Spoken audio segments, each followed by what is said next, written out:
আবৃত্তি শিখবে? না। কেন? আমার কণ্ঠ ভালো না, তাছাড়া উচ্চারণের সমস্যা আছে। চর্চা করলে এগুলো ঠিক হয়ে যাবে। আমি চর্চায় আগ্রহী না। কেন? সবাইকে দিয়ে সবকিছু হয় না, তাছাড়া আমি শুধু লিখতে চাই। নিজের দৃষ্টিটা লেখালেখির বাইরে নিতে চাই না। কথাগুলো বলে শুদ্ধ নদের জলের দিকে তাকিয়ে রইল। জল থেকে উঠে আসা মৃদু বাতাসে ওর বাবরি চুলগুলো উঠছে। স্মিতা শুদ্ধর বাবরি চুলের দিকে তাকিয়ে বাতাস ও চুলের খেলা দেখছে। শুদ্ধ লেখালেখি ছাড়া আর কিছুই করতে চায় না, অথচ স্মিতার সব কিছুই করতে মন চায়। লেখালেখি, আবৃত্তি, গান, আরো কত কি।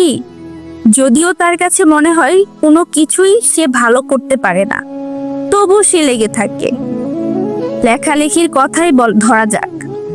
শুদ্ধ কত চমৎকার লেখে। ওর লেখার কাছে স্মিতার লেখাগুলো দৈন্য মনে হবে। আর আবৃত্তি, আওয়াজ অসাধারণ আবৃত্তি করে। ওর আবৃত্তির কাছে স্মিতার আবৃত্তি যেন নৈশী। গান, রিধিতা যে মঞ্চে গান গায় সে মঞ্চে স্মিতার গান গাইতে ইচ্ছে করে না। কি গলা রিধিতার! তার থেকে এগিয়ে থাকা মানুষগুলোই স্মিতার বন্ধু। শুদ্ধ, আওয়াজ, রিধিতা। তবে শুদ্ধ তার কাছে বন্ধুর চেয়েও সব বড় কিছু। স্মিতার ইচ্ছে করে শুদ্ধর বাবরি চুলে হাত দিয়ে বিলি কাটতে, ওকে নিয়ে পাশাপাশি হাঁটতে, হারিয়ে যেতে। কিন্তু শুদ্ধ কি তা বোঝে? হয়তো বোঝে, বোঝেও না বোঝার ভান করে থাকে। হয়তো বোঝেই না। স্মিতার প্রায়ই মন চায় তার মনের কথাগুলো শুদ্ধকে বলতে। আবার ভয় হয়, শুদ্ধ যদি তাকে প্রত্যাখ্যান করে। এমনই দোলাচলে দিন কেটে যায়। স্মিতার স্বপ্ন দেখে শুদ্ধ তার হাতটি বাড়িয়ে বলছে, স্মিতা, আমার হাতটি ধরো। কিন্তু সেই স্বপ্ন স্বপ্নই থেকে যায়। এদিকে স্মিতার বিয়ের সম্বন্ধ আসতে থাকে। একদিন তার বাবা তার মাথায় হাত রেখে বলে, মা, তুই কি কাউকে পছন্দ করিস?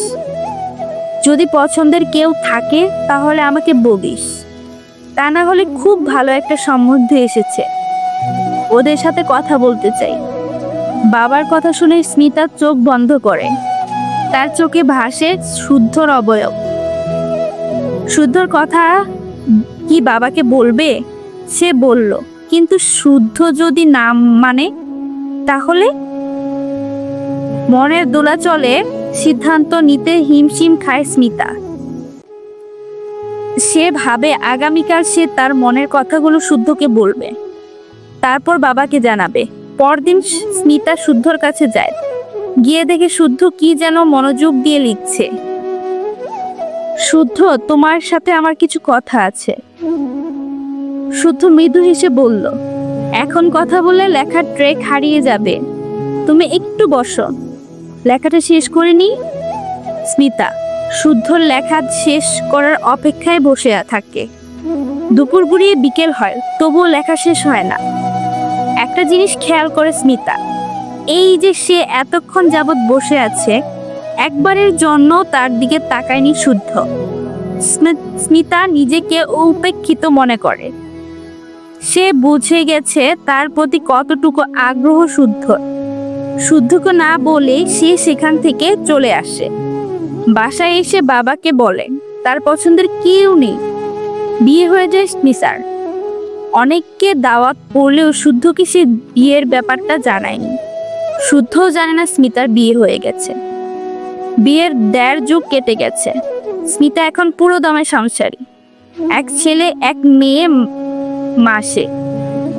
ছেলেটা এই বছর কুয়েটে ভর্তি হয়েছে, মেয়েটা পড়ছে কলেজে ফার্স্ট ইয়ারে। আর সৃজনশীলতা গুলো এখন অতীত। বিয়ের পর সে কখনোই আবৃত্তি বা গান করেনি। সন্তান আসার পর লেখালেখিও ছেড়ে দিয়েছে।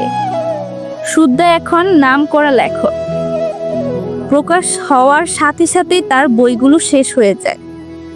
লাখ লাখ মানুষ শুদ্ধর লেখার ভক্ত। সেই ভক্তের দলে আছে স্মিতার 2 ছেলে মেয়ে। প্রকাশ হওয়ার সাথে সাথে স্মিতার ছেলে মেয়েরা শুদ্ধর বই কিনে নিয়ে আসে বাসায়। তবে সেই বইগুলো কখনোই ছুঁয়ে দেখতে ইচ্ছে করে না স্মিতার। বইগুলোর দিকে তাকালেই তার মনের মাঝে অস্বস্তি শুরু হয়। ছুঁড়ে ফেলতে ইচ্ছে পরে বইগুলো। মাঝে মাঝে খাবার টেবিলে বাবার সাথে ছেলে মেয়ের শুদ্ধ লেখালেখি নিয়ে আলোচনা করে। সেই আলোচনা শুনে অসহ্য লাগে স্মিতার। ধমক দিয়ে আলোচনা থামিয়ে দিতে চায় সে। সারাদিন সাংসারিক কাজ করার পর মাঝে মাঝে চায়ের কাপ নিয়ে বিকেল বেলায় ব্যালকনিতে বসে স্মিতা। তার ব্যালকনি থেকে পুরো আকাশটা দেখা যায়। স্বচ্ছ আকাশের দিকে তাকালেই বাবরি চুলওয়ালা একটা অবয়ব ভেসে ওঠে তার চোখে। যে মানুষটার প্রতি তার এত ক্ষোভ, কেন সে মন থেকে চিরতরে মুছে যায় না? বারবার বুকের ভেতরে জানান দিয়ে তাকে কষ্ট দেয়। এই কষ্ট কি কখনোই ফুরাবে না? একটা দীর্ঘ শ্বাস ছেড়ে ব্যালকনি থেকে উঠে আসে সে। ড্রয়িং রুমে ঢুকে দেখে শুদ্ধর দুটি বই টি টেবিলের উপর রাখা। কি ভেবে যেন একটি বই হাতে নেয় স্মিতা। কবিতার বই, নাম ভালোবাসা কখনোই ফুরায় না। বইয়ের প্রথম কবিতাটি হলো ভালোবাসা কখনো ফুরায় না। কবিতাটি পড়তে থাকে স্মিতা। আমি কাউকে ভালোবাসতাম, আমরা একই পথে হাঁটতাম। আমার বাবরি চুলের সাথে তার শাড়ির আঁচলও বাতাসে উড়ত। আমরা একই সাথে হাসতাম, অভিমান করতাম, আর ঝগড়াও করতাম। একদিন কিছু না জানিয়ে সে চলে গেল, হারিয়ে গেল আমার জীবন থেকে। মানুষটা হারিয়ে গেলেও তার প্রতি আমার ভালোবাসা একটুকু কমেনি। ভালোবাসা তো ধূলিকণা নয় যে সহজেই হারিয়ে যাবে। ভালোবাসা হলো বিশাল আকাশ, যা বুকের জমিনকে আগলে রাখবে। কবিতাটি পড়ার পর বুকের ভেতর কেমন জানি হাহাকার অনুভব করে স্মিতা। কবিতাটি তো তাকে নিয়েই লেখা, তাহলে কি শুদ্ধ তাকে অনুভব করতো, ভালোবাসতো? আবার তার মনে হয় কবিরা যা লেখে তার অনেক কিছুই বাস্তবতার সাথে মিল নেই। কবিতা লেখার জন্যই হয়তো ভালোবাসার রং ছড়ায়। শুদ্ধর কাছ থেকে নিজেকে একেবারে বিচ্ছিন্ন করতে চেয়েছিল সে। করতে কি পেরেছে মনের গভীরে? অথচ পারিপার্শ্বিকতায় এই যে শুদ্ধর প্রতি তার ক্ষোভ, এটাও তো ভালোবাসার উল্টো পিঠ।